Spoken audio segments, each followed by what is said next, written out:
오래전에 중국 정부의 중요 인사 한 사람이 한국교회를 방문했습니다. 당시 중국은 개방 정책이 한참 진행되던 시기였습니다. 경제가 개방되면서 자연히 중국 사회는 자유화의 바람이 불고 있었습니다. 그 자유화의 물결을 타고 종교도 자유의 바람이 불어 여러 가지 종교들이 우후죽순 생겼고 그 활동들 역시 아주 활발해지고 있었습니다. 이에 공산당 지도부는 개방과 자유화의 바람을 타고 밀려드는 이 종교들을 어떻게 하면은 말썽 없이 자기들의 체제 하에 정착시킬까 고민을 합니다. 왜냐하면 그 밀려오는 종교들 중에는 이단 사이비들도 상당수 있었고 아주 극렬한 종교도 있었고 사회적인 무리를 일으키는 종교들도 많이 있었기 때문입니다.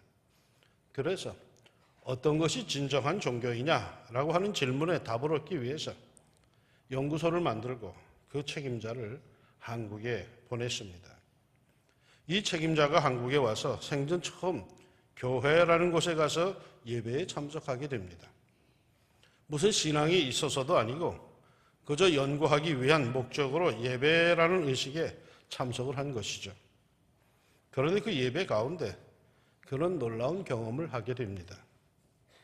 뭣도 모르고 예배를 드리는데 이상하게도 마음이 시원하고 정신이 아주 맑아지며 아주 신비로운 느낌이 그 마음을 채우는 것이었습니다. 그렇게 예배를 드린 후에 그는 자신의 인생에 전무후무한 놀라운 경험을 하게 됩니다. 자기도 모르게 50년간 피워오던 담배가 끊어진 것입니다. 중국 사람들은 담배를 얼마나 많이 피는지 모릅니다. 그런데 그렇게 끊으려고 해도 끊지 못했던 그 담배가 그 예배를 드리고 난 뒤로부터는 남이 피우는 냄새까지가 너무 싫어 아주 담배 자체가 싫어지더랍니다.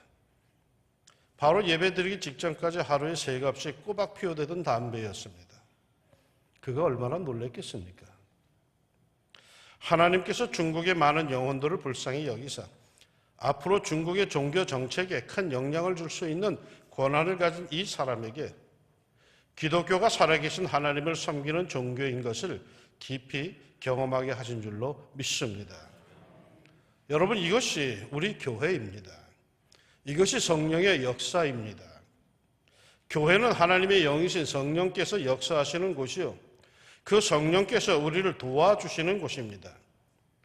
오늘도 우리를 도우시는 성령께서 여러분을 도우사 믿음의 반석 위에 든든히 설 뿐만 아니라 그토록 원하던 마음의 소원들을 이루어 주시고 맑고 밝은 마음과 영성으로 붙잡아 주시기를 우리 주님의 이름으로 축원합니다.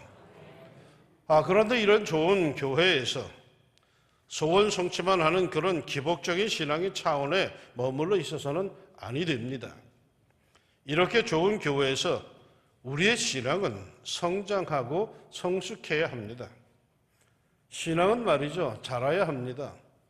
교회 나오는 것으로 다 된 게 아닙니다. 자라야 합니다. 디모데전서 4장 15절에 보면 너의 성숙함을 모든 사람에게 나타나게 하라 하십니다. 늘 그 모습 그대로가 아니라 신앙이 성장하고 성숙했음을 사람들이 알 수 있도록 그렇게 하라는 것이죠. 정말 바라기는요, 해가 가고 달이 갈수록 여러분의 신앙이 더욱 성장하고 성숙하여서 모든 사람들이 보고 즐거워할 수 있기를 소망합니다. 그런데 한 번은 어느 분을 만났는데 그분이 솔직히 이런 고민을 제게 털어놓습니다. 목사님, 나는 하나님 좀 믿어보려고 하는데 잘 안 돼요. 아무리 설교를 들어도 무슨 말인지 모르겠고요. 성경도 읽으라고 읽는데 이해할 수가 없어요. 안타까운 고민이었습니다. 그러나 한편 이것은 성서적으로 보면은 아주 당연한 일입니다. 복음을 받아들이는 것은 인간의 의지와 노력으로만 되는 것이 아니기 때문입니다. 그것은 순전히 하나님의 은혜에 기인합니다. 즉 하나님께서 여러분의 마음에 감동을 주시고 깨우쳐 주셔야 가능한 것입니다. 이것을 오늘 성경은 이렇게 표현합니다. 주 여호와께서 나의 귀를 여셨으므로. 여러분, 신앙 성장의 단계에 있어서 그 첫 번째 단계는 하나님께서 귀를 열어주셔야 가능한 것입니다. 예수님께서는 이를 두고 들을 귀 있는 자는 들을지어다 하시면서 들을 귀라고 표현을 하셨죠. 바로 이 들을 귀를 하나님께서 열어주셔야 합니다. 이 귀가 열리지 않으면 아무리 배워도 아무리 노력해도 소용이 없습니다. 처음에는 교회 나와서 어리둥절한 표정으로 앉아있던 분이 언제부터인지 아주 진지한 표정으로 설교를 경청하는 모습을 봅니다. 목사님, 이제는 설교가 귀에 들어옵니다 하는 분들도 그 전에 만난 적이 있습니다. 축하할 일이죠. 하나님께서 그 귀를 열어주신 겁니다. 그런데 이렇게 열리기만 하면 다 된 걸까요? 아닙니다. 하나님께서 열어주시면 그 사람은 그 다음의 단계, 배움의 단계로 나아가야 합니다. 들려오는 그 말씀들, 감동들이 성서적인지 묵상하고 공부해야 합니다. 이른바 은혜 받았다 하면 은혜 받은 걸 끝나면 소용이 없습니다. 그를 그야말로 곱씹는 시간이 있어야 합니다. 복 있는 사람은 여호와의 말씀을 주야로 묵상하는 사람이라고 시편 1편이 말합니다. 주일날 받은 말씀과 그 은혜를 한 주 동안 살면서 묵상하며 그 말씀의 깊이로 들어가야 한다는 것이죠. 오늘 본문의 표현대로 본다면 학자같이 알아들을 수 있기 위해서 배워야 한답니다. 학자는 얼마나 배웁니까? 평생 공부하는 사람들 아닙니까? 하나님께서 귀를 열어주셔서 주의 뜻을 깨닫게 하셨다면 이제 그 사람은 학자 같은 자세로 성경을 묵상하고 배워야 합니다. 귀를 열어주셔서 깨닫게 하셨음에도 성경을 공부하며 게을리한다면 그는 사입이나 기형적인 신앙인으로 흘러가 버리고 말 것입니다. 하나님의 말씀은 배워야 합니다. 하나님의 은혜는 곱씹어야 합니다. 성경에 보면 선지자 사무엘은요, 어렸을 때 하나님께서 그 귀를 열어주셔서 하나님의 부르심을 3번이나 듣습니다. 그런데 그가 하나님에 대하여 배운 바가 없기에 하나님의 소리를 부르심을 3번이나 듣고는 그게 뜻도 잘 몰라서 그의 스승인 엘리 대제사장이 부르는 줄 알고 허둥지둥 달려갑니다. 배워야 합니다. 믿음의 도리와 하나님의 말씀과 은혜에 대해서 묵상을 해야 합니다.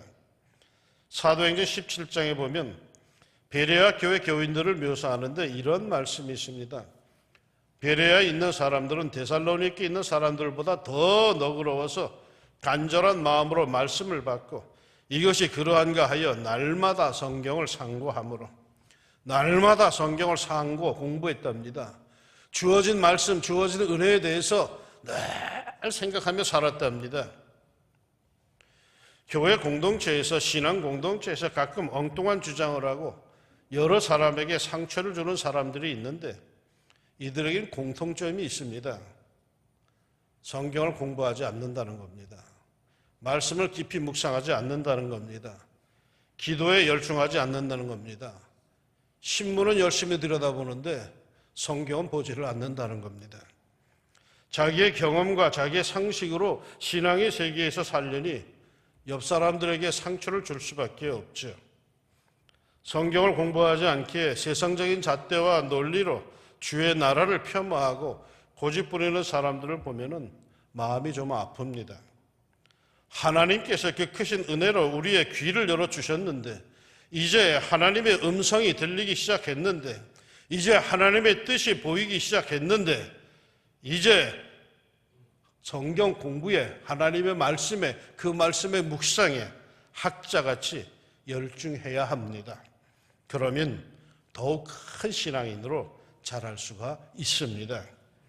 이렇게 하나님께서 귀를 열어주시고 그에 따라 배우기 위해서 힘쓰는 그리스도인은 이제 3번째 단계로 나아가는데 그것은 말이죠. 봉사해야 합니다. 일해야 합니다.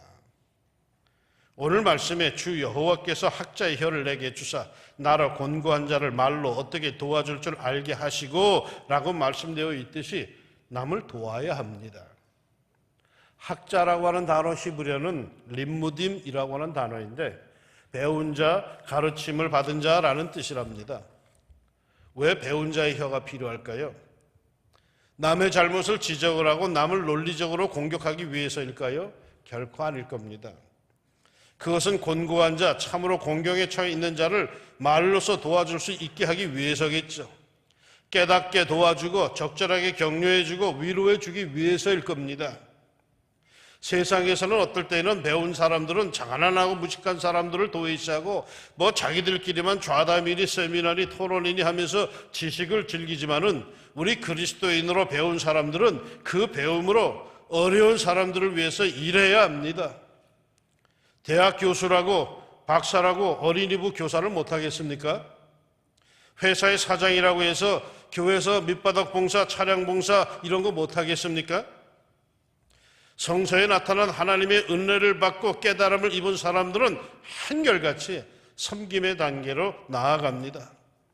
아이들을 가르치고 초신자를 가르치고 병든 자를 위로하고 없는 사람을 돕고, 이는 하나님의 지식과 은혜는 한 곳에 한 사람에게 머무는 정적인 것이 아니라 항상 차고 넘치어 타인에게 향하는 동적이기 때문입니다.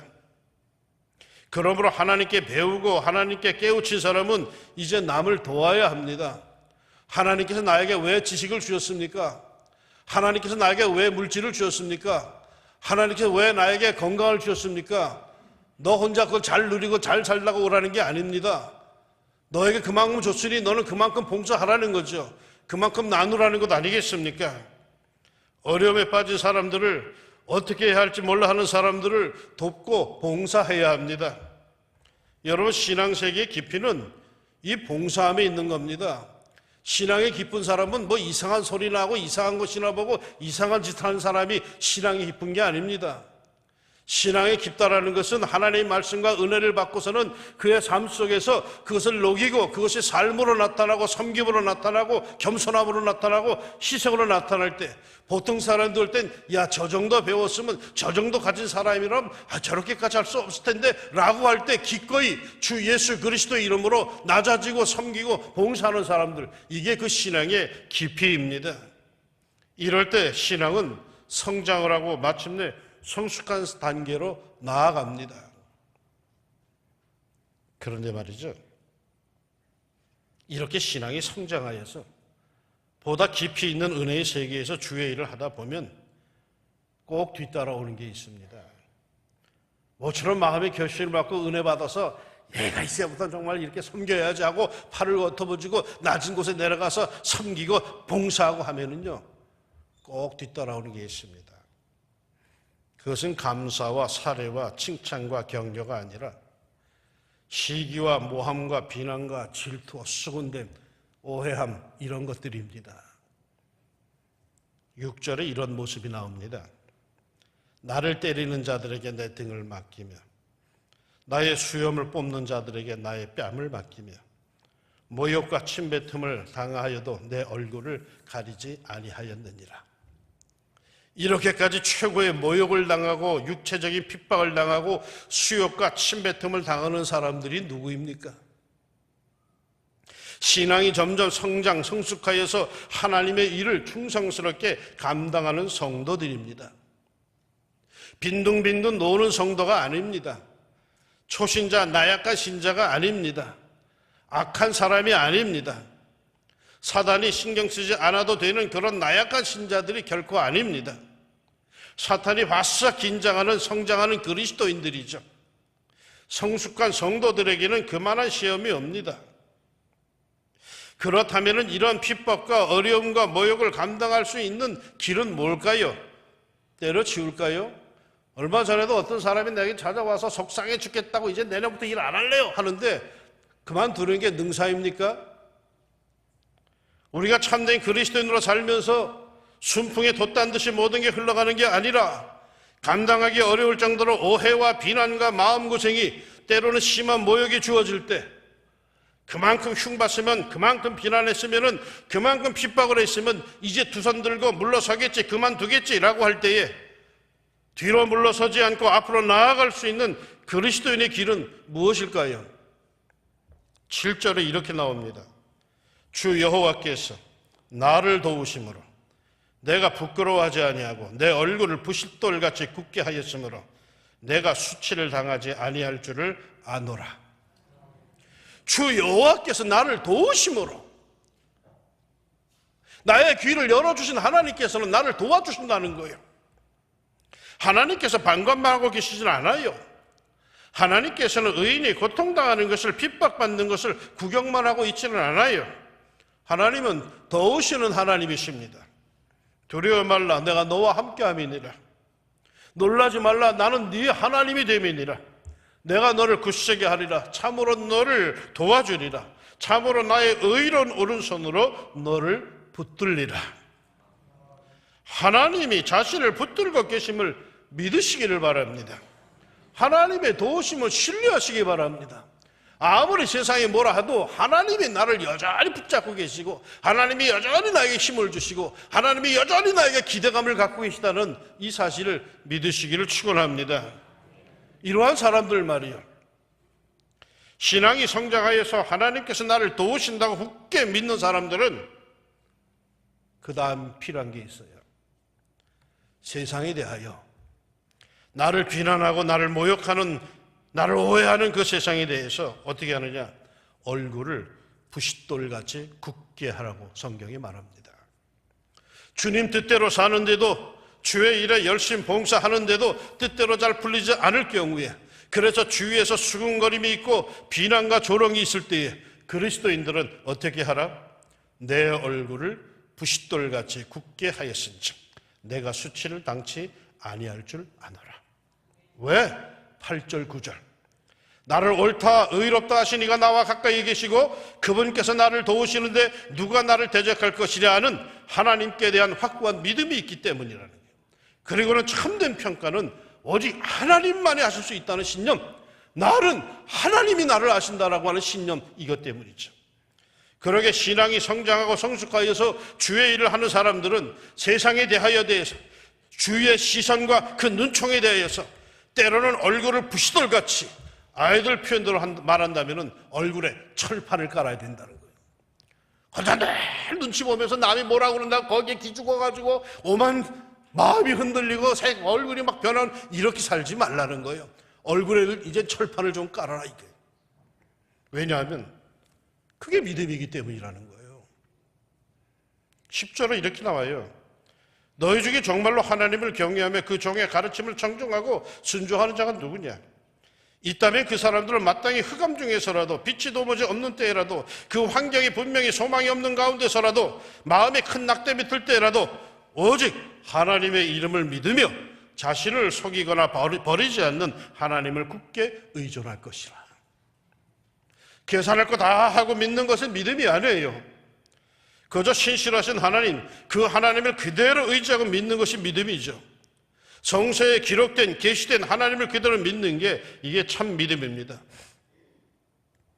어떻게 이것이 가능합니까? 하나님께서 나의 귀를 여셨기 때문입니다. 하나님께서 귀를 열어주셔야 모든 신앙의 역사와 권세는 출발합니다. 귀를 기울입시다. 하나님께서 말씀하십니다. 자기 연민에 빠져서 맨날 울면서 우울하게 보내지 말고 귀를 기울입시다. 하나님이 나에게 들을 귀를 열어주셨는데 왜 하나님의 음성에 귀를 안 기울이십니까? 사람들 이야기에 기울이는 정성만큼 하나님께 귀를 기울입시다. 말씀을 묵상하고 기도합시다. 주께서 내 영혼에게 하실 말씀이 있고 나는 그 은혜와 감격으로 주님께 충성하고 이웃을 돕고 섬기는 성숙한 성도가 되는 겁니다. 그러게 비록 어둡고 답답하다 할지라도 세밀한 주의 음성에 귀를 기울이며 살아야 합니다. 그리하면 승리하는 그리스도인이 됩니다. 그리스 신화에 보면은 율리시스 얘기가 나오죠. 그 얘기 중에 하나가 있는데, 율리시스가 선원들과 함께 항해를 하는데 사이렌 섬을 지나가게 됩니다. 이 사이렌 섬은 마녀들이 살고 있는데 그 섬 주위를 항해하는 그 배를 향해서 이 마녀들이 노래를 불러가지고 그 노래를 들으면 그 선원들이 다 미치는 거야. 그래서 배가 파손하고 부서진다는 겁니다. 이 사실을 알고 있는 율리시스는 그 사이렌 섬을 지나갈 때 해안에서 들려오는 마녀들의 그 노래소리를 듣지 않으려고 선원들의 길을 전부 밀랍으로 이렇게 막습니다. 그리고 자기의 몸을 돛대에 이렇게 꽁꽁 묶었다고 합니다. 왜? 미쳐서 튀지 않으려고 말이죠. 그런데 신화에 나오는 얘기입니다. 황금의 양털을 찾아 나섰던 오르푸스도 역시 이 섬을 지나가게 되는데, 이 오르푸스는 마녀들이 부르는 노래보다도 더 아름다운 음악을 연주합니다. 우리 영광 찬양대가 하나님을 찬양하듯이 그렇게 더 아름다운 찬양을 아름다운 음악을 연주해요. 그러자 선원들이 딴 데 주목하지 않고 그 아름다운 음악에 아주 매혹을 당합니다. 그래서 그들이 마녀의 노래에 귀를 기울이지 않고 더 좋은 음악인 그 자신의 노래에 귀를 기울여서 무사히 그 섬을 통과했다라는 이야기가 나옵니다. 이 세상은 우리를 나약하게 하고 미치게 하는 소리를 우리 귀에 계속 보냅니다. 듣지 않으려고 애를 쓰지만 그리 쉽지 않습니다. 나를 낙심시키는 말은 원하지 않아도 언제나 꼭 일부러 친절하게 전해주는 사람들도 있습니다. 그저 못 들은 채 해주면 좋으련만 어떤 사람은 그것도 은사인지 거저 안 좋은 이야기, 시험 드는 이야기는 듣자마자 꼭 전해줍니다. 이건 뭐 친절한 게 아니라 좀 거시기한 건데 거저 어떻게 그냥 그걸 와서 얘기해 줍니다. 그것도 그냥 평범하게 얘기해 주면 좋은데 아주 실감나게 그 얘기를 해줘가지고 마치 내가 그 현장에 있었던 것처럼 그렇게 아주 실감 100% 200% 실감나게끔 이렇게 얘기를 해줍니다. 여러분, 여기에 귀 기울이면, 이런 말에 귀 기울이면 못 삽니다. 그 사람 신앙 성장하지 못합니다. 그 영이 죽습니다. 설령 그런 소리가 있다 할지라도 거기에 우리가 귀 기울이면 안 돼. 마음 뺏기면 안 돼. 하나님께서 내 귀를 열어주신 것은 그런 것에 민감하라는 것이 아니죠. 이 거칠고 험한 유혹 많은 세상의 온갖 이야기 홍수 속에서 분명하게 들려오는 주님의 음성을 들으라고, 그래서 더욱 배우고 강건하게 일하라고 그리하신 줄로 믿습니다. 복음성가 중에 이런 복음성가가 있습니다. 어디서 들리는가 주의 고운 음성, 가만히 눈 감고 귀 기울이면 먼 동이 든 아침길 홀로 걸으면 내 손 잡으라 부르는 소리, 작은 자 귀 전에도 소망의 음성,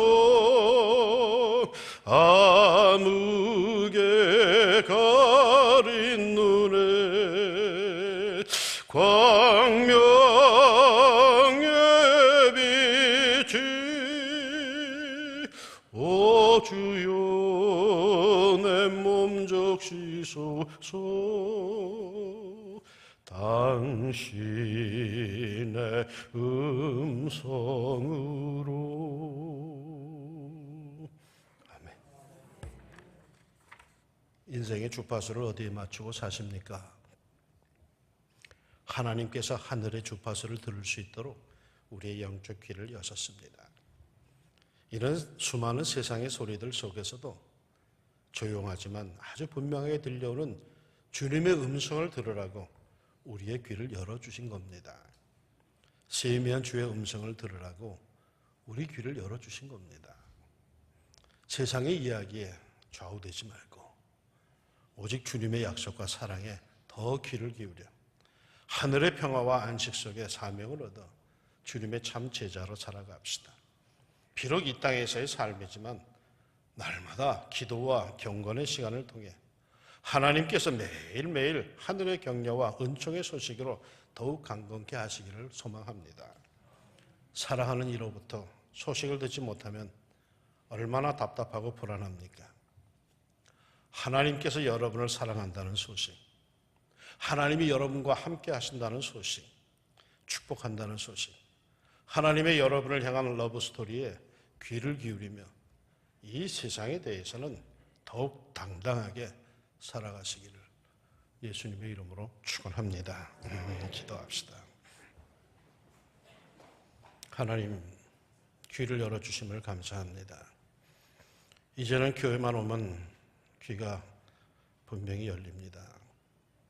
하나님께서 나를 향한 그 뜻을 이제는 알게 됩니다. 이제는 찬송을 부르고 기도를 듣고 말씀을 들어도 하나님께서 나에게 이거를 원하시는구나, 주의 음성을 들을 수가 있습니다.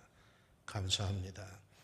그때마다 주시는 하나님의 은혜의 말씀에 힘을 얻어 싸우니 한 주간 살아갈 때는 그 말씀을 곱씹는 가운데 깊이가 있게 하여 주시고, 그리고 장차 더욱 성장 성숙하여서 남을 섬길 수 있는 하나님의 사람들 되게 하여 주옵소서. 하나님의 사람으로 세상을 섬겨나갈 때에 낙심하지 않게 하시고, 들려오는 그 수많은 헛된 얘기에 마음 뺏기지 않게 하시고, 믿음 뺏기지 않게 하시고, 주님을 향한 나의 고요함을 흐트러뜨림 없이 더욱더 주님께 집중하고 기울이는 가운데 하나님이 나를 얼마나 사랑하신가를 더욱더 깨달을 수 있는 저희들 되게 하여 주옵소서. 내 삶의 모든 그 많은 이야기 속에서 주의 뜻, 주님의 음성 듣기를 원합니다. 기도할 때마다, 찬송할 때마다, 예배할 때마다 하나님, 나에게 더 큰 음성으로 말씀해 주시고 더 큰 은혜로 깨닫게 하여 주시옵소서. 예수님의 이름으로 기도합니다. 아멘.